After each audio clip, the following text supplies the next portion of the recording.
It was Sir Isaac Newton that stated his laws of motion in his study on mechanics. And he stated one of the laws. He said every body remains in a state of uniform motion or rest. It will remain there except compelled by an external force to act otherwise. He was so right. He was so right. Nothing changes if action and effort is not put. Your business will remain at the last level of your obedience.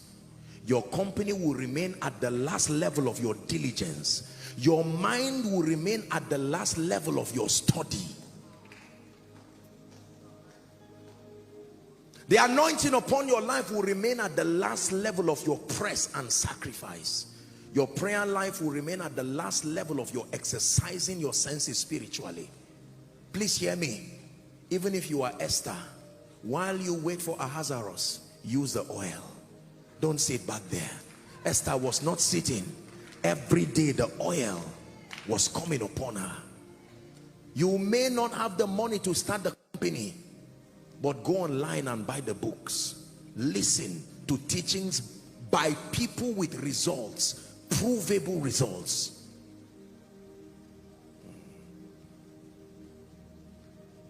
You are trusting God for ministry. Ministry is grounded for you. It is not growing. You are a sincere person, but nobody is placing a demand on the grace of God upon your life. Stop giving flimsy excuses around. It is not tribe, it is not region, it's not where your church is located. No, where the carcasses are, there the eagles will gather. Stop giving excuses. It's because I am this, that's why I'm not promoted, I'm lifted in office. Take responsibility. Lord, there is something I have not done with the grace you gave me. Remember the wife of the son of the prophets. That oil has been in your house for a long time. The oil kept speaking since last year. Will you leave me like this? Businessman, do you know what I can do? Do you know what the grace of God can do? Man of God, do you know what the grace of God can do? Prophet, apostle, do you know what the grace of God can do?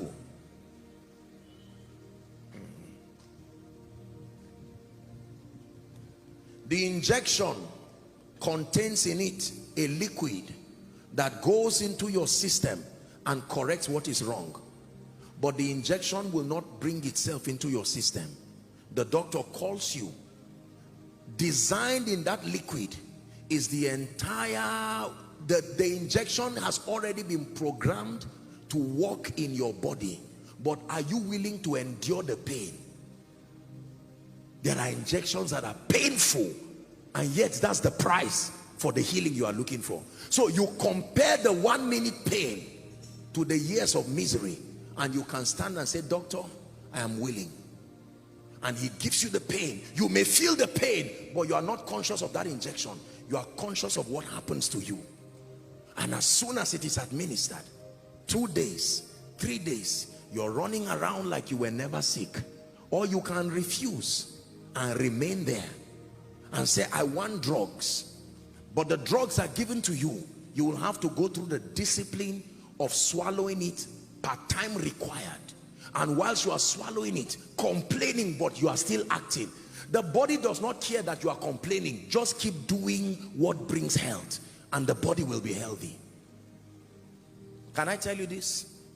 Brothers and sisters, I do not promise you the grace of God and faith in God does not necessarily make all things easy. It makes them possible.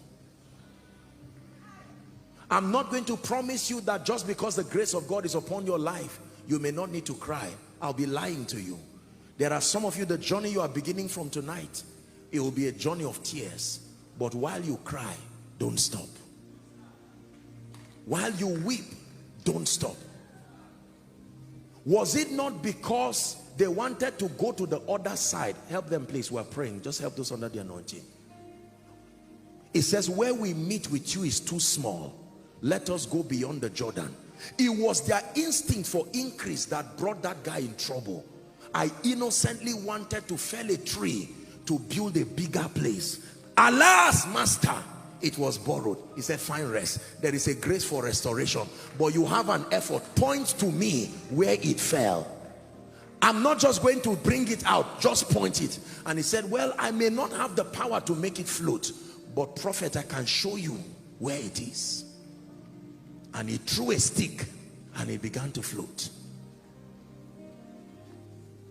Are you ready to pray? In 1 minute, I'd like you to pray from the depth of your heart. Lord, the grace to begin to take radical actions of obedience towards my destiny. Radical actions of obedience as proof that I believe your grace, and as proof that I am maximizing that grace. Please go ahead and pray. Radical action.